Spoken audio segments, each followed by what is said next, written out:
Welcome everyone, स्वागत है आपका। आज के न्यूज सेशन में मैं विपिन शर्मा लेकर प्रस्तुत हूँ आज के समाचार पत्रों में प्रकाशित मुख्य खबरें रोजगार शिक्षा से जुड़ी होती हैं, साथ में आपके आसपास क्या हो रहा है इससे भी आपको अपडेट कराती हैं। पहली खबर है, आप फ्री में राशन दे रहे इसलिए लोग अब काम नहीं करना चाहते। राजनीतिक पार्टियों की ओर से मुफ्त योजनाओं के वादों पर सुप्रीम कोर्ट ने जताई है नाराजगी।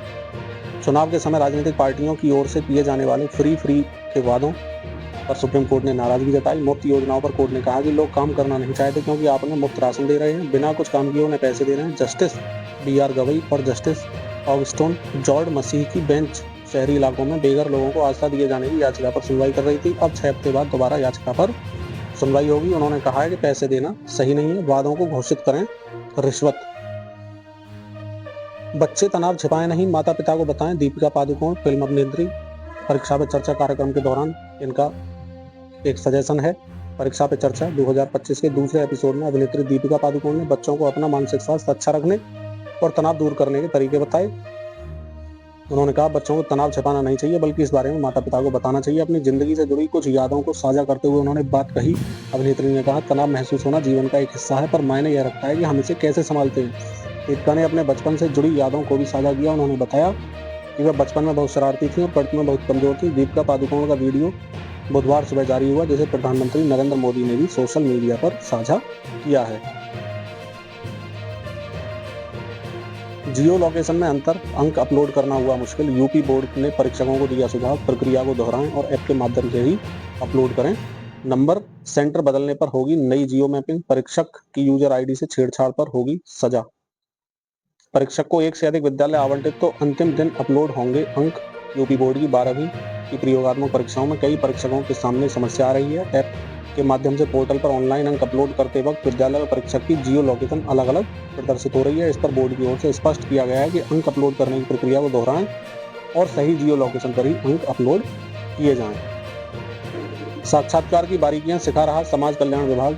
यूपीएससी परीक्षा के लिए अभ्युदय योजना की विशेष पहल। यूपीएससी की तैयारी कर रहे प्रतियोगी छात्र छात्राओं के लिए मुख्यमंत्री अभ्युदय योजना के अंतर्गत मॉक इंटरव्यू का आयोजन किया जा रहा है। प्रशासनिक अधिकारी अभ्यर्थियों को साक्षात्कार की बारीकियां सिखा रहे हैं, जिससे वे आत्मविश्वास के साथ मुख्य परीक्षा के अंतिम चरण में सफलता प्राप्त कर सकें। अब तक 3 चरणों में 26 अभ्यर्थियों के इंटरव्यू आयोजित किए जा चुके हैं। खबर है उत्तर प्रदेश लखनऊ से।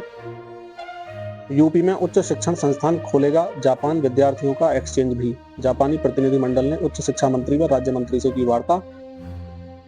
उत्तर प्रदेश से ही खबर है। प्रदेश सरकार ने शिक्षा में अंतर्राष्ट्रीय सहयोग को मजबूत करने की दिशा में महत्वपूर्ण कदम उठाते हुए जापान के यामानाशी प्रांत से आए जापानी प्रतिनिधिमंडल के साथ मंगलवार को चर्चा की।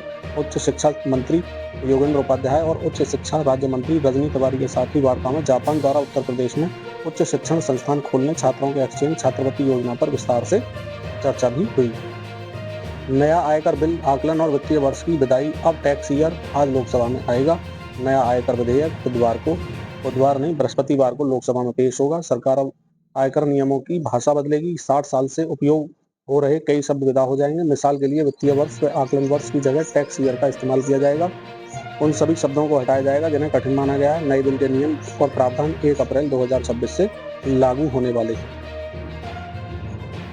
प्रतिबंधित वस्तुओं में प्लास्टिक के फूल क्यों नहीं, हाईकोर्ट ने टिप्पणी की है। प्लास्टिक के फूलों पर रोक लगाने का निर्देश देने की भी मांग की गई थी।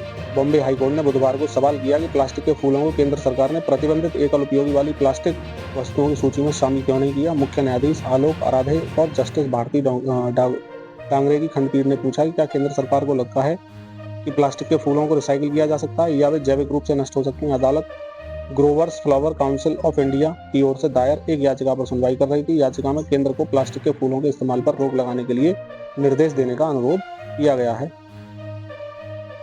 सीसीटीवी की निगरानी में 15 से होंगी 10वीं 12वीं की परीक्षाएं।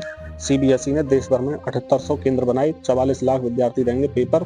स्कूल ड्रेस में ही मिलेगा प्रवेश। साथ ही सोशल मीडिया पर फैलाई अफवाह तो नहीं दे सकेंगे परीक्षा। ऑल द बेस्ट सभी बोर्ड एस्पिरेंट्स के लिए। आप अपने सपनों को पूरा करें, जो भी आपके सपने हैं। यूपीएससी ने सिविल सेवा परीक्षा की आवेदन प्रक्रिया में किया बदलाव। आवेदन में परेशानी की अभ्यर्थियों की शिकायत के बाद उठाया गया कदम। संघ लोक सेवा आयोग ने सिविल सेवा की प्रारंभिक परीक्षा के लिए आवेदन प्रक्रिया में बदलाव किया है। एक आधिकारिक सूचना के अनुसार यह बदलाव दरअसल अभ्यर्थियों की ओर से आवेदन के समय तकनीकी गड़बड़ी की शिकायत मिलने के बाद किया गया है। आयोग ने ऐसी शिकायत के बाद पिछले दिनों सिविल सेवा प्रारंभिक परीक्षा 2025 के लिए आवेदन की तिथि को बढ़ाकर 18 फरवरी कर दिया था।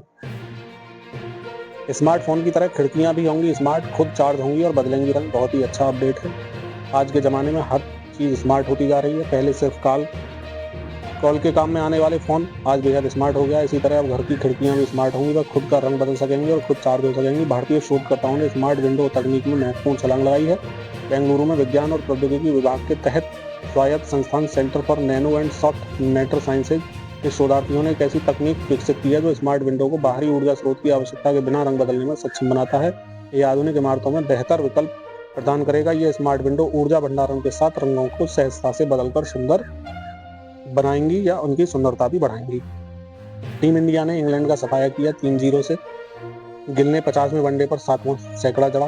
कोहली श्रेयस ने खेली 68 पारियां। अंतिम मैच 142 रन से जीता। तो इंडियन जो मेंस क्रिकेट टीम है उसके लिए हार्दिक बधाइयां। इंडियन पोस्ट में कई पदों पर निकली है भर्ती। ग्रामीण डाक सेवक के पदों पर मौके हैं। 21,413 पद हैं। आप भी कहीं गवर्नमेंट जॉब की तैयारी कर रहे हैं या सरकारी मौके देख रहे हैं तो आपके लिए अंतिम तिथि है आवेदन की 3 मार्च 2025। आयु सीमा 18 वर्ष से 40 वर्ष निर्धारित है और आवेदन करने के लिए आप इंडिया पोस्ट gdsonline.gov.in पर एक बार विजिट कर सकते हैं। पासपोर्ट आवेदक का सत्यापन अब नई प्रणाली से होगा। पुलिस मुख्यालय ने सभी थानों को इससे संबंधित निर्देश जारी किया। इससे पता चलेगा कि आवेदनकर्ता पर कभी कोई मुकदमा दर्ज हुआ या नहीं हुआ।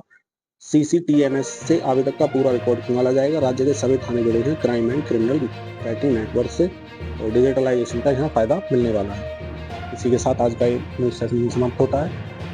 आपको एक बार याद दिला दें, अगर आपको हमारा सेशन पसंद आ रहा है तो वीडियो को लाइक कर दें, चैनल सब्सक्राइब कर दें, जिससे फ्यूचर में आने वाले समय में सभी जो भी अपडेट है आप उनसे रूबरू हो सकें, टच में रह सकें और कोई भी अपडेट आपसे छूटे ना। शेयर भी कर दें जहाँ तक संभव हो। तो मिलते हैं नई वीडियो में नई न्यूज़ के साथ, नए सेशन के साथ। इसी के साथ जय हिंद, जय भारत, वंदे मातरम।